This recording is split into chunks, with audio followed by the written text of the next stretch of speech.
Shalom Bapak Ibu Saudara yang dikasihi Tuhan. Jumpa kembali dalam renungan online YouTube pada hari Senin ini.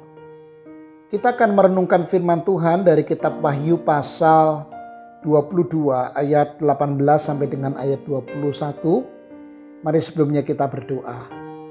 Tuhan, terima kasih untuk hari yang baru, terima kasih untuk kehidupan baru yang Tuhan berikan kepada kami, berikut dengan kekuatan, dengan kesehatan, sehingga kami dapat menjalani di hari yang baru ini. Terima kasih kami sambut firman-Mu yang kami renungkan bersama-sama. Di dalam nama Tuhan Yesus Kristus kami berdoa. Amin. Kitab Wahyu pasal 22 ayat 18 sampai 21 mengatakan, Aku bersaksi kepada setiap orang yang mendengar perkataan-perkataan nubuat dari kitab ini. Jika seorang menambahkan sesuatu kepada perkataan-perkataan ini, maka Allah akan menambahkan kepadanya malapetaka-malapetaka yang tertulis di dalam kitab ini. Dan jikalau seorang mengurangkan sesuatu dari perkataan-perkataan dari kitab nubuat ini, maka Allah akan mengambil bagiannya dari pohon kehidupan dan dari kota kudus seperti yang tertulis di dalam kitab ini. Ia yang memberi kesaksian tentang semuanya ini berfirman, Ya, aku datang segera. Amin, datanglah Tuhan Yesus. Kasih karunia Tuhan Yesus menyertai kamu sekalian. Amin. Bapak Ibu Saudara, akhirnya kita sampai di pasal dan perikop terakhir dari kitab Wahyu. Selama beberapa minggu kita belajar cukup keras dari perikop atau bagian ke bagian yang penuh dengan simbol-simbol yang tidak mudah kita mengerti.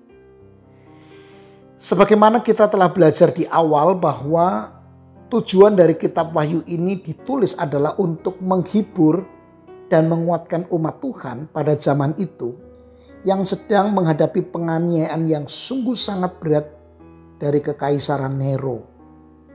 Iblis memakai pemimpin pada waktu itu dan budaya dunia untuk melawan kebenaran, menyesatkan umat manusia, dan menganiaya orang-orang yang percaya kepada Kristus. Tapi kemudian kita tahu Bapak Ibu Saudara bahwa Tuhan Allah memegang kendali atas seluruh peristiwa yang terjadi. Dan memastikan bahwa rencana Allah bagi dunia dan keselamatan umat manusia itu tergenapi dengan sempurna. Jikalau kita memperhatikan mulai dari kitab Kejadian sampai dengan Wahyu, maka kita akan mendapati serangkaian proses melalui peristiwa demi peristiwa dalam rangka mewujudkan rencana Allah yang kekal untuk menyelamatkan umat manusia dari dosa melalui Kristus Yesus yang telah mati dan bangkit untuk mengalahkan kuasa si jahat dan memberikan keselamatan bagi umat manusia yang percaya kepada Dia.